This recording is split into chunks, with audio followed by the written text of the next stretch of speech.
Imagine a country where happiness is not just a buzzword, but a way of life. You have work-life balance, so you are home by 4 to spend time with family and friends. You trust the people around you, so you're comfortable leaving your child in a stroller outside of a coffee shop. And you're okay with paying 50% tax, because you trust your government will spend it wisely and can see where your taxes are going. This all sounds crazy, especially leaving your child outside of a store, but these were some of the rumors that I heard about Denmark, one of the happiest countries in the world. For context, last year I studied abroad in Denmark during my final semester of college, where I spent just under a year living and studying in Lyngby, Denmark, an hour north of the capital Copenhagen. During this time, I was surrounded by Danes and immersed in the Danish way of life. From their unique culture, values, to their laid-back lifestyle, living in Denmark opened my eyes to a whole new perspective on well-being and happiness. In this video, I'll share my top 3 takeaways that challenged my thoughts and beliefs on happiness and left me with profound insights.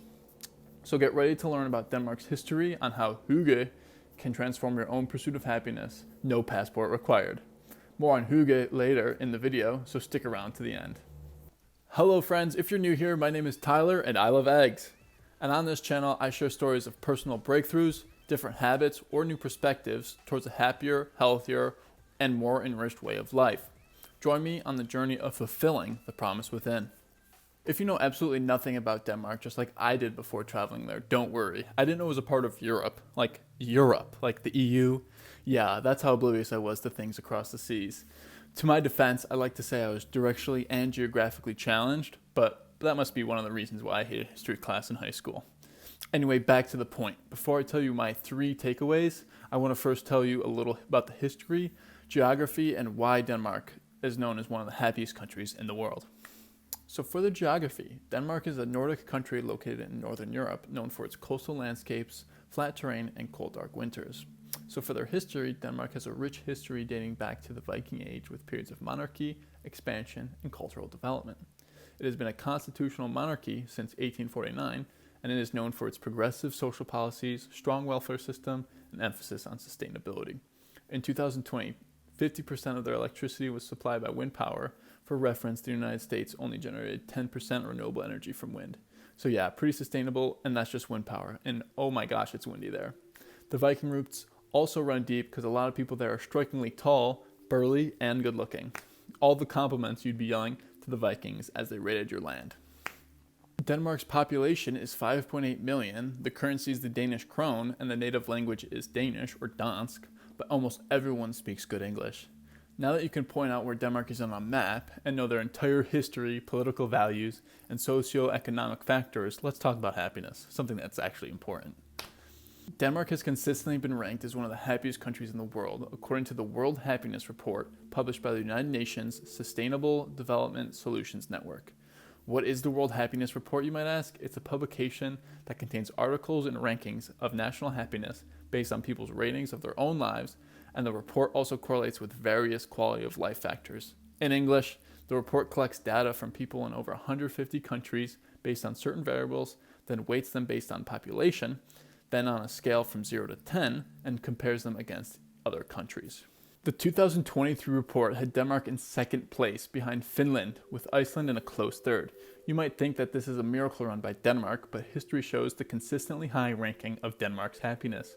So much so that since the report was first published in 2012, they've ranked first 3 times in 2012, 2013, and 2016, coming in second 7 times, and their worst ranking of third. Their worst ranking was third, only 2 times. For reference, the United States has hung around the 16th spot, with its best ranking at 13th in 2016 and its worst ranking at 22nd in 2012. Now that the history lesson is out of the way, I'm going to blitz through some of the cultural insights that contribute to Denmark's high happiness levels and tell you the 3 that I experienced the most in Denmark and started to incorporate in my own life. Denmark's 50% tax. Denmark is known for its strong social welfare system, which provides its citizens with access to free healthcare, education, and other social services. The country also has a high GDP per capita, low income inequality, and a high standard of living in terms of housing, safety, and public services. But this is probably just due to the fact that the average Dane pays around 50% tax, but you're okay with paying that because you see where the taxes go. And in my experience, Denmark almost felt perfectly designed. from efficient, clean, and always on time transportation to high quality bike lanes. It allowed people to bike just about anywhere at any time of the year. I personally hadn't ridden a bike in a long time, but I use my bike every day with no helmet and no major accidents. In my eyes, it felt like Denmark was designed with a people-first purpose, and as an engineer, I loved every second of it. Second insight is to just trust more. Danish society places a strong emphasis on social cohesion, community engagement, and trust.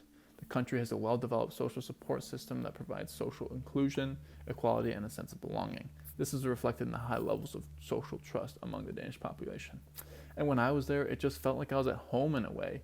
It didn't feel like I was an outcast or an outsider or even really a tourist. It felt like I was in a second home. And I didn't see any stranded strollers outside of coffee shops, but I did have this feeling of communal trust. The story I always tell people is that when you're on a bus and every seat is taken because it's rush hour, it never felt cramped because everyone is so aware and respectful of their space.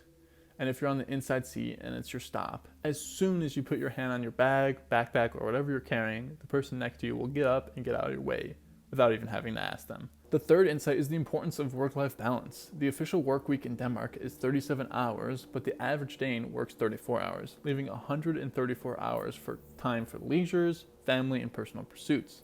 Because of this, Denmark has the happiest workforce in the EU and the highest worker motivation. They are far from slackers.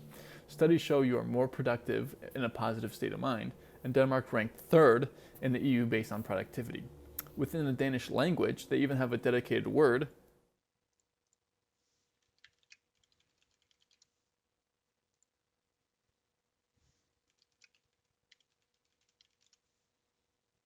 Arbejdsglæde. No chance I was going to say that right. I'm not even going to try to pronounce that, which literally means happiness at work. The word doesn't even exist outside the Nordic languages, so everyone prioritizes this happiness at work because they know of its benefits. Your manager also focuses on your well-being because they know that impacts how well you work. I can't speak to the working culture because I was a student, but how they taught master level classes was something I had never seen before. Each class was once a week for 4 hours. So you had plenty of time for hobbies, friends, and other activities. But with the class only being once a week, I was laser focused during those 4 hours. Insight number 4, Denmark's focus on education and lifelong learning. Denmark has a well-developed education system that emphasizes access to quality education from an early age and a strong emphasis on lifelong learning. Education is not only free, but even paid through student grants. Allowing Danes to study for free results in students studying something they care about versus something that makes them good money. Education is seen as a key factor in improving social mobility and creating opportunities for personal growth and development. In my experience, so many international students that I had met and talked to specifically picked Denmark because of its free education. That's pretty hard to beat. Insight number 5, focus on sustainability and environmental consciousness. Denmark is way ahead of the rest of the world in terms of sustainability and renewable energy due to its long history of promoting renewable energy, green initiatives, and sustainable policies. The emphasis on taking care of the environment not only contributes to the well-being and happiness of the Danish population, but it provides a sense of purpose within the culture. And my God, has it worked. When you first step outside in Denmark, you feel how clean the air is. The air quality is not only crisp, like when it's cold out, but it just feels clean.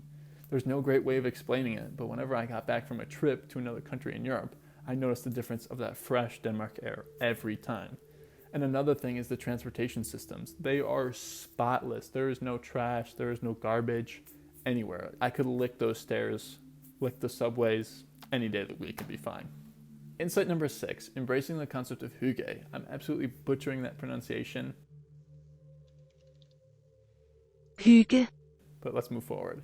Hygge is a Danish concept that loosely translates to that cozy feeling of togetherness or coziness and comfort in everyday life, such as lighting candles or enjoying warm drinks on a chilly day.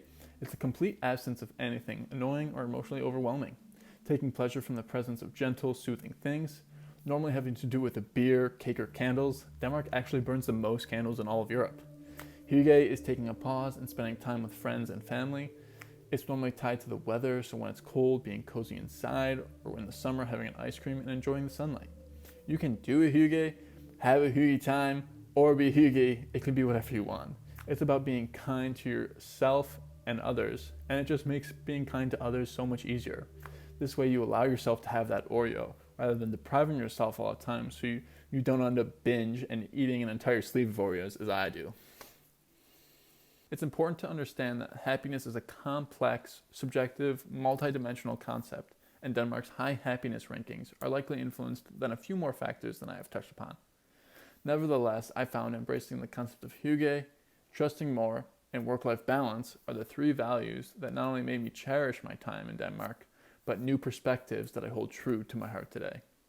If you were fascinated by the Danish way of life and ever pondered the possibility of living behind your familiar surroundings and starting a new chapter in Denmark, be sure to check out my video here.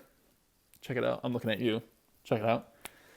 Where I discuss some of my favorite highlights from the book, The Year of Living Danishly, a story by British journalist Helen Russell. And with that being said, I'll see you guys in the next video, and I love eggs. Peace.